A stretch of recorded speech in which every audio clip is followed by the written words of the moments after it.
सगळ्यांची भाषणं झाली ती मी म्हटलं आता आपल्याला उशीर झाला आपण सगळ्याच ऐकू। फोनवर तारीख दिल्यामुळे कार्यक्रमही तसाच आहे। मला शिक्षणातला लातूर पॅटर्न माहित होता, कार्यक्रमातला लातूर पॅटर्न मी आज बघितला। पण अशा सभेमध्ये ज्याचा सत्कार आहे त्याला सगळ्याच्या शेवटी सत्कार करतात। तुमच्या ध्यानात नाही का मी पराजित झालेला माणूस आहे, कसा तरी तग धरली तर आता दुसरं झंगट माझ्या मागे लावायला मिळतं। 197 आमदारच आहेत, काहीच झाले नाही, पण मी 288 आहे, सगळ्या आमदारांचा सभापती आहे। जो निवडून आला त्याला सुद्धा म्हणू शकतो बस, म्हणून म्हणते हार कर भी जीतने वाले को बाजीगर कहते। शाहरुख खानला फोन करून सांगितलं चेंज कर जरा। सगळ्यांनी एकच पात्र करायला लागल्यावर आपला धंदा चालायचा कसा। खरं तर मी 6 वाजता पोहोचलोय, आता 9 वाजता मी भाषणाला उभा आहे।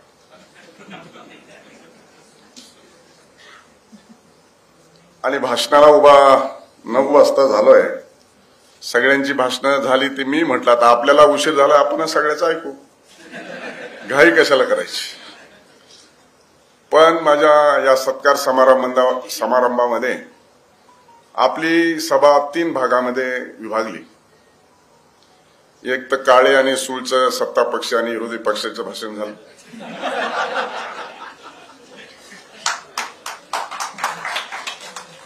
त्याच्यानंतर मध्येच घुसखोरी वडकुते साहेबांनी केली। हाके साहेबांनी चांगलं प्रबोधन केलं आणि प्राध्यापक लक्ष्मण हाके साहेबांनी धनगर परिषद एकदाची आटपून टाकली, आरक्षण परिषद। अशा पद्धतीनं या 3 भागामध्ये आपली ही सभा झाली। खरं तर वास्तविक पाहता पुजारी, काळे, हजारे आणि त्यांची सर्व संयोजन समितीने मला विचारणा केली। मी हाके साहेबांना देखील फोन केला की आम्हाला वेळ मिळेल का। मला पत्रही दिलं आणि काल भेटायला येणार होते चोंडीला, कारण मी काल चोंडीमध्ये होतो आणि चोंडीमध्ये होतो तर ते सारखे फोन करायचे भेटायला। मी म्हणलं भेटायला येऊच नका, तुम्हाला तारीख काय पाहिजे ते सांगा आणि मला 27 फ्री आहे, 27ला तुम्ही कार्यक्रम करत असाल तर मी यायला तयार आहे। मग हाके साहेबांनी सांगितलं की कोऑर्डिनेट करतो, अर्ध्या तासात चर्चा करतो आणि ठरवून तुम्हाला सांगतो। आणि त्या पद्धतीनं नियोजन झालं।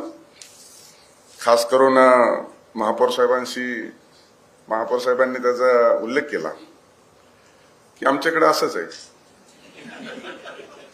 त्याच्यामुळं फोनवर तारीख दिल्यामुळं कार्यक्रमही तसाच आहे।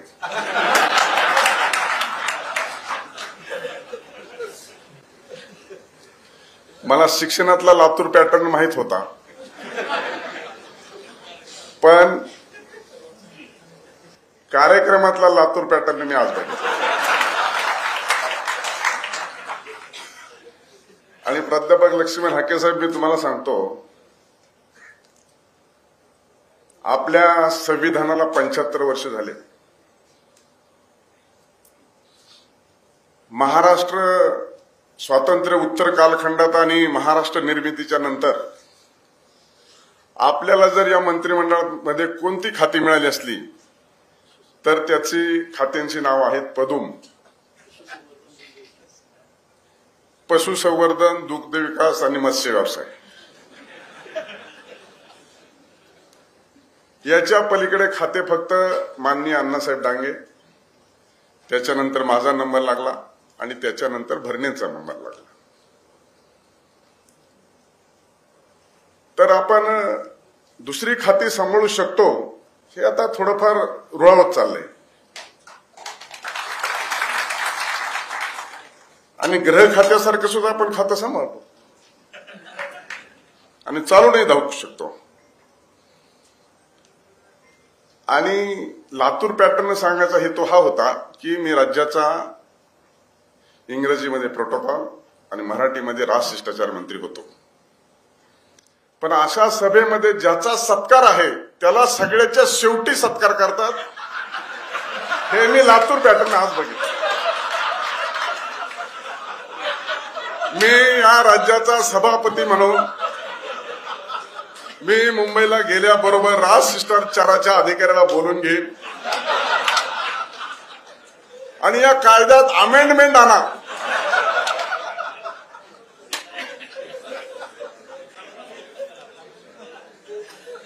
मला सत्कारला बोलवलंय, सगळ्या जिल्ह्याचा सत्कार माझ्या हस्ते करून घेतला आहे.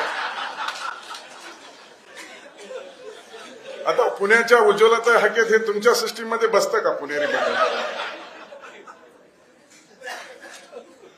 हा लातूर पॅटर्न माझ्या नक्की लक्षात राहील. आणि सगळे भाषणात उठले, काय प्रोटोकॉल आहे आणि काय आपला माणूस मोठा झालाय. नंबर सुद्धा सांगितला माझा तुम्ही, हिथं नंबर कुठं गेला होता? परभणीवाले बघा जरा हस्तक्षेप करा. प्रोटोकॉल लय मोठा आहे माझा, मला आज कळलं. लातूर पॅटर्न हुशार आहे, सगळे मेरिट मध्ये यासाठी लातूरला येतात शिक्षण घ्यायला लोक, मला आज कळलं. त्यामुळे राहून राहून तुम्ही जे सांगत होतात, सुरुवात तुम्ही केली. साहेब अशी सुरुवात केली त्यांनी की खासच. आता म्हणलं जेवढं झालंय तेवढं भरपूर झालंय, पण एका नंतर 4 वक्त्यांनी भाषण केलं. आता तुमच्यात आम्हाला हे दिसतंय.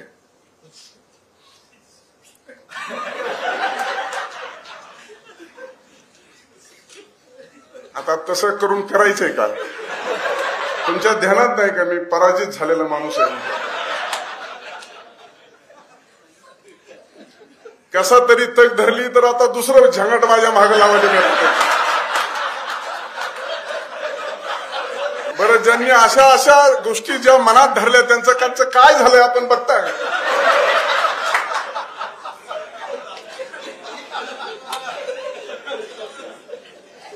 तुम्हाला सांगतो, हाके साहेबांचं आरक्षण परिषदेतलं भाषण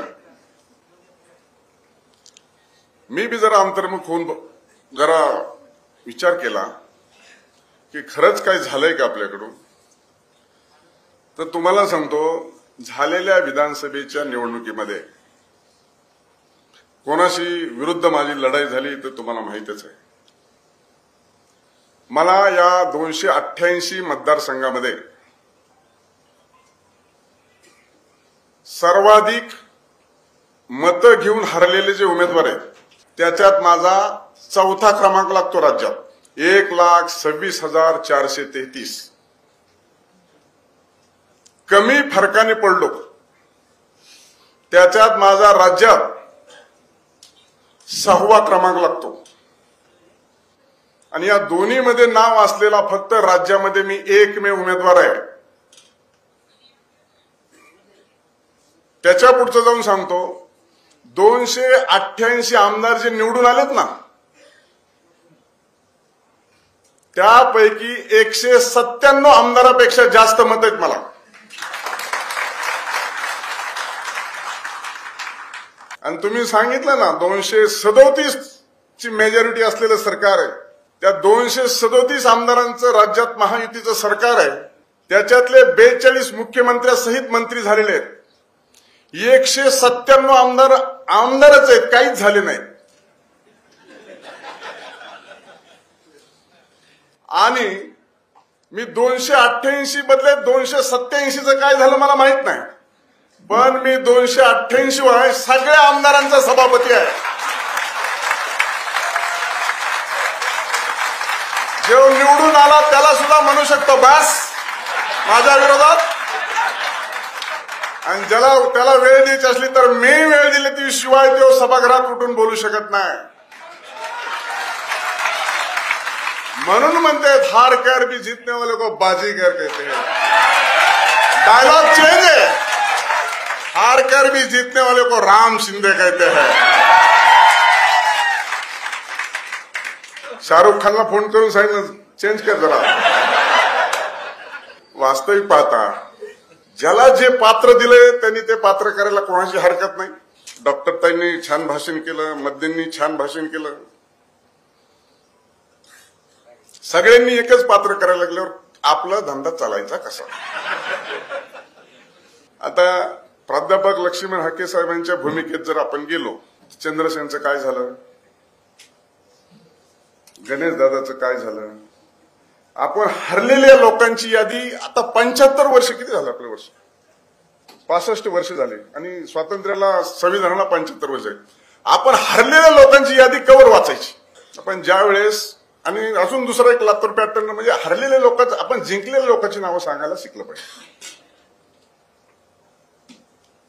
आपला जर आमच्याकडे म्हणतात दबाव बी नाही उलाळ बी नाही, तुम्ही जे म्हणले ना नुसेन्स व्हॅल्यू, त्याच्यामुळे आपल्याला लोक गृहीत धरत नाही. त्याच्यामुळे दीपक सूर साहेबांनी पोटतिडकीने भाषण हाणलं, काही होऊ दे आता, कुणी काय माझं शेअर खराब हो, आता घरी जायची वेळ येऊ. त्याचं कारण असं डोक्यातच खटका बसला, हे झालंच कसं. त्यामुळं समाजाचा नेता व्हायचं सूत्र वेगळं, निवडून येण्याचं सूत्र वेगळं, पद मिळवायचं अजून वेगळं, आणि नेता व्हायचं तर ते आपल्या अकलीच्या बाहेरच आहे. म्हणून मी उज्ज्वला हाकेने अर्धा रेफरन्स सांगितला, हाके साहेबांचे मी काही अर्धच ध्यानात होतं. मी पहिल्यांदा 14 ऑगस्ट 1995 मुंबईला पहिल्यांदा गेलो आणि 25 ऑगस्ट 1995 मनोहर जोशी, गोपीनाथजी मुंडे आणि अण्णा डांगे यांच्या उपस्थितीमध्ये पुण्यतिथी झाली. तर तो प्रसंगाला अनुरूप सांगतो.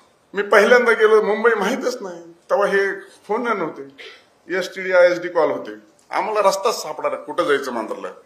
कसा तरी हाके साहेबांनी फोन केला, कुणाला तरी सांगितलं एक गाडी पुढे, मग आम्ही मंत्रालयात गेलो. ती गेलो. दुसऱ्या वेळेस ज्यावेळेस मंत्रालयात एकटाच गेलो, पहिल्या वेळेस माणसं होती त्यामुळे ती व्यवस्था झाली. पुण्याच्या सभेत सांगितलं मी, आता लातूरच्या सभेत सांगतो.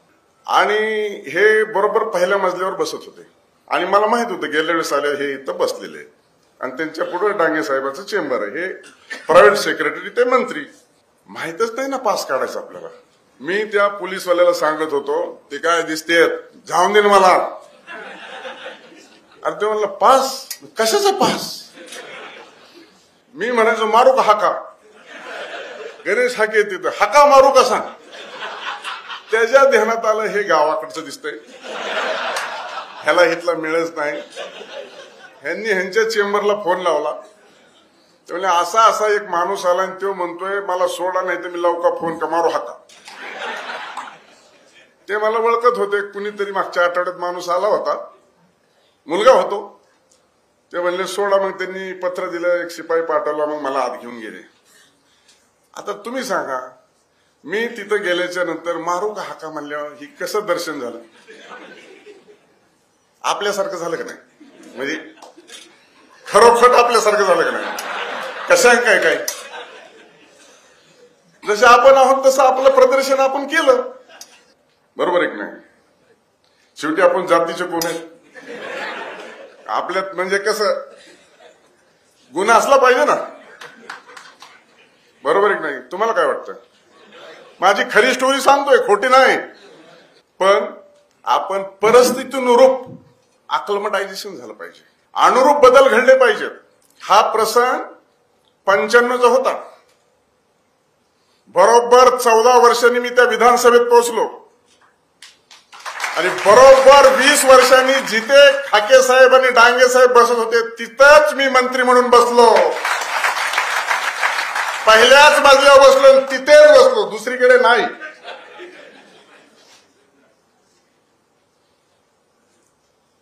प्राध्यापक लक्ष्मण हाके साहेब म्हणले मी काही हुशार नाही, तसं मी सुद्धा सांगतो मी हुशार नाही. पण ह्याच्यातून काय बोध घेणार का नाही, आपण बोध घेणार की नाही, घेण्याची आवश्यकता आहे का नाही. गुणात्मक आपल्यामध्ये बदल झाले पाहिजेत, आपलं मेरिट हाय झालं पाहिजे, लोकांनी आपली प्रशंसा केली पाहिजे, आपल्याला रिस्पेक्ट दिला पाहिजे आणि ही प्रोसेस आपल्यामध्ये कम्युनिटी वाईज डेव्हलप झाली पाहिजे. तसं होताना दिसत नाही. कुणी आपल्या कार्यक्रमात येऊ नये म्हणून आज पूर्ण पॅकबंद सभागृह करून घेतले, नुसती धनगराची चर्चा सुरू आहे.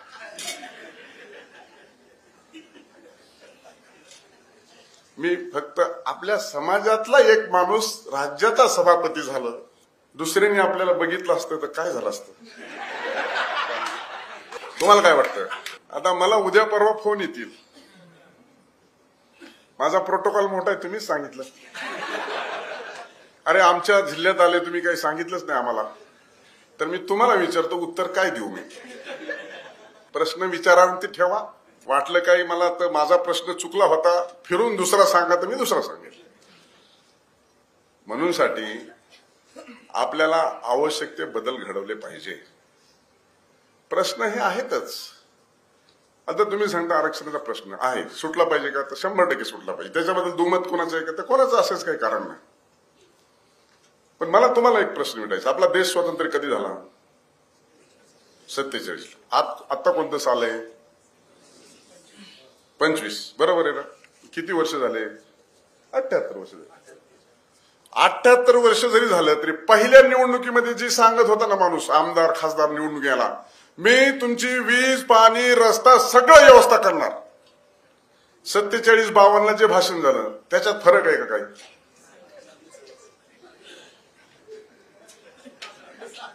भाषणात फरक आहे का काही? लोकप्रतिनिधी निवडून येतो त्यावेळेस तो काय म्हणतो?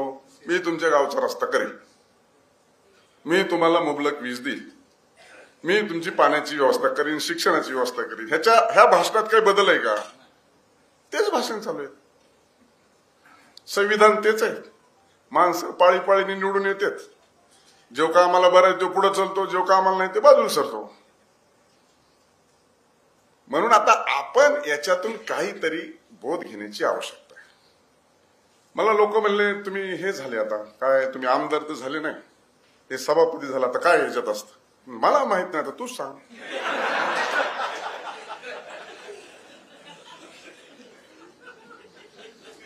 मी 26 जानेवारीला झेंडावंदनला गेलो, सेक्रेटरीला बोलवलं, झेंडावंदन वगैरे सगळं झालं, शालोट बिलोट सगळं ओके झालं. गृहमंत्री होतं म्हणजे मला काही ते नवीन नव्हतं. त्याला म्हणलं, आपल्याकडे एकूण विधिमंडळात कामाला माणसं किती आहेत? ते म्हणलं आहेत 1000च्या आसपास, पुढे मागे काय. म्हणलं आज झेंडावंदनाला किती होती? ते म्हणलं होते. म्हणलं किती? ते आहे ना आपलं प्रेझेंटीचं. ते म्हणलं आहे. म्हणलं ये घेऊन. ते म्हणलं होते 150-200. म्हणलं बाकीची कुठे गेली? ते म्हणलं आलेच नाही. म्हणलं काढणार नोटीस. मग 745 लोकांना नोटीस इश्यू केली आहे. देशाचा प्रजासत्ताक दिनाला विधिमंडळ कायदेमंडळातले अधिकारीच हजर नाहीत. आपल्याला कमांड घेता आली पाहिजे, आपल्याला त्यातलं कळलं पाहिजे, तेव्हा लोक नमस्कार घालतात. नाही तर जवळून चालू म्हणते, चाललंय गावठी बोगस आहे. असं करावं लागेल की नाही करावं लागेल? अजून तर मी त्या डायसवर फक्त 2.5 दिवस बसलोय.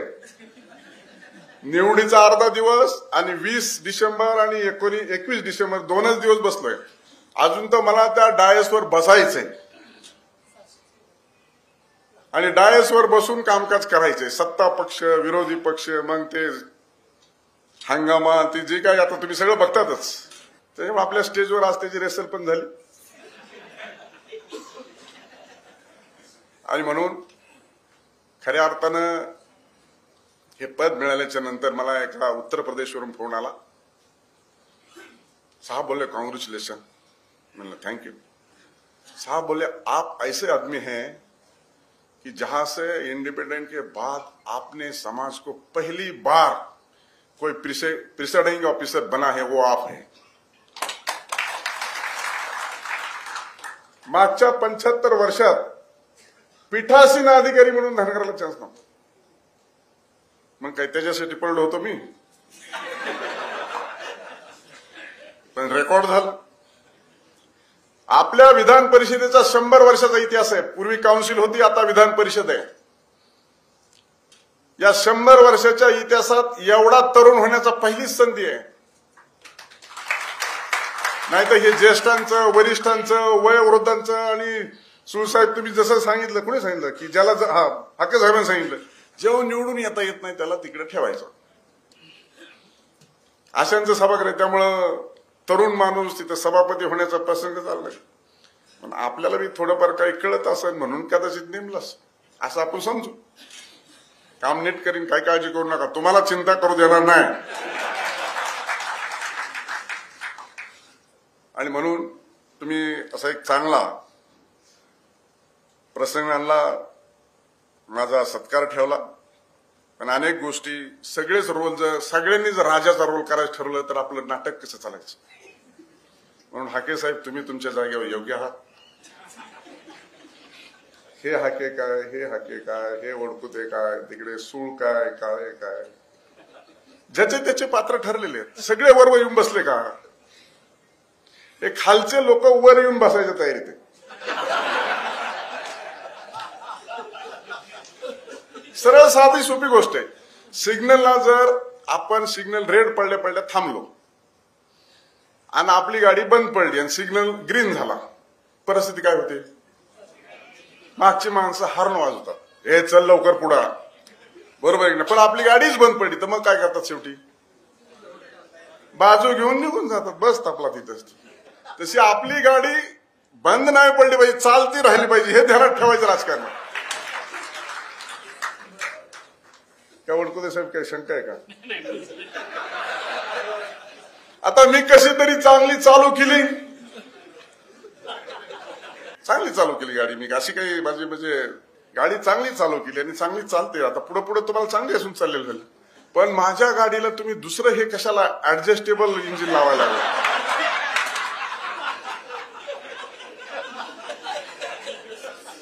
लोकांच्या काय काय मनात आलं आणि कुणाचं काय काय झालंय, त्यामुळे आता त्याच्यात परत जात नाही मी.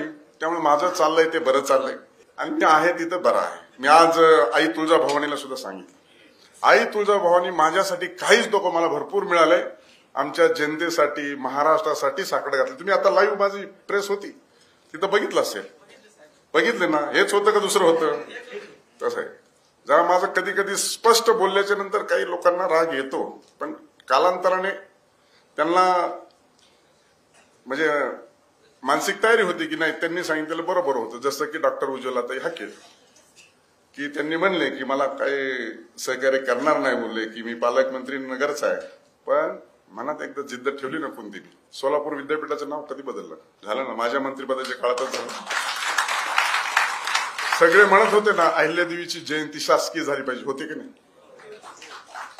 आता अटल सेतून ज्यावेळेस आपण मुंबईमध्ये घुसतो ना, रात्री 8च्या वेळेस घुसतो, समोर बघा, तुम्हाला पुढे दिसेल पुण्यश्लोक अहिल्यादेवी होळकर कॅन्सर हॉस्पिटल.